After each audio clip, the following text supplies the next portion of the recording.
ایک بندہ تھا، اس کے پاس بہت بڑی گاڑی تھی، جیپ، اور اس جیپ کے اگلے دروازے پہ ڈنٹ پڑا ہوا تھا۔ کوئی اس سے پوچھتا کہ تیری گاڑی میں ڈنٹ پڑا ہے، اتنا امیر ہے، ڈنٹ ٹھیک کروا لے۔ کہتا تھا سنو، زندگی میں اتنا تیز نہ دوڑو کہ تمہیں پتھر مار کے روکنا پڑے۔ سمجھ نہیں آئی بات؟ پھر کوئی پوچھتا یا ڈنٹ ٹھیک کرا لے، کہتا زندگی میں اتنا تیز نہ دوڑو کہ تمہیں پتھر مار کے روکنا پڑے۔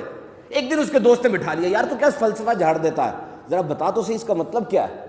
کہنے لگا سن لے، ایک دن میں اپنی گاڑی پہ جا رہا تھا، اچانک سڑک کے اوپر سے زور کی پتھر آیا، دروازے پہ لگا، میں غصے سے اترا، دیکھا ایک چھوٹا بچہ گاڑی کی طرف آ رہا ہے۔ میں نے غصے سے کہا دیکھتا نہیں ہے یہ کیا کر دیا، یہ خرچہ تیرا باپ اٹھائے گا، اتنی مہنگی گاڑی ہے یہ۔ بچہ رونے لگا پھوٹ پھوٹ کے۔ پوچھا کیا ہوا؟ کہنے لگا مجھے سمجھ کچھ نہیں آ رہی تھی، میرا باپ گر گیا ہے، کوئی اس کو اٹھا نہیں رہا تھا، میں کیا کرتا؟ میں نے کہا آگے چل۔ پیچھے گیا، دیکھا تو ایک ویل چیئر تھی، اس کے اوپر سے کوئی بھاری جسم کا بندہ گرا ہوا تھا، صاف ظاہر تھا کہ بندہ گر گیا، اب اسے اٹھا نہیں جا رہا اور کوئی اس کو اٹھا نہیں رہا تھا، اور اس کے بیٹے کو سمجھ کچھ اور نہیں آئی، اس نے جا کے گاڑی پہ پتھر مار دیا۔ وہ بندہ ایک دم دم بخود رہ گیا، گاڑی میں آیا، 50,000 روپے نکال کے اس باپ کی جیب میں ڈالے اور جا کے کسی این جی او کو پکڑا اس نے، اور اس کے ذریعے اس گاؤں میں بچوں کا سکول بنایا، غریبوں کی مدد کی، اور ساری زندگی اس نے پھر اپنا وہ ڈنٹ ٹھیک نہیں کرایا۔ یہی کہتا تھا کہ زندگی میں اتنی تیز نہ دوڑو کہ تمہیں پتھر مار کے روکنا پڑے۔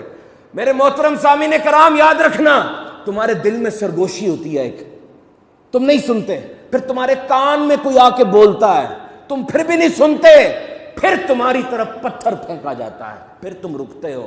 وہ ہے ہی کیا میرا اور آپ کا؟ اس دنیا میں آئے تھے خالی ہاتھ تھے، جاؤ گے خالی ہاتھ ہوگے۔ یاد رکھو، یہ خاموش چیخیں سنو، تمہارا کزن، تمہاری پھپھو، تمہاری خالہ، تمہارا ہمسایہ، تمہارا پین، تمہارا آفس بوائے، یہ سفید پوشی میں بول نہیں رہے، لیکن ان کی حاجات تم سے وابستہ ہیں۔ پیسے کے ذریعے، مسکراہٹ کے ذریعے، اچھے الفاظ کے ذریعے ان کی مدد کرو۔ مت بھاگو اتنی تیز، مان لو، رک جاؤ، تھوڑی بریک لگاؤ، رک جاؤ، نہیں تو موت روک دے گی۔ جاگ جاؤ، نہیں تو موت کے جھٹکے تمہیں جگا دیں گے۔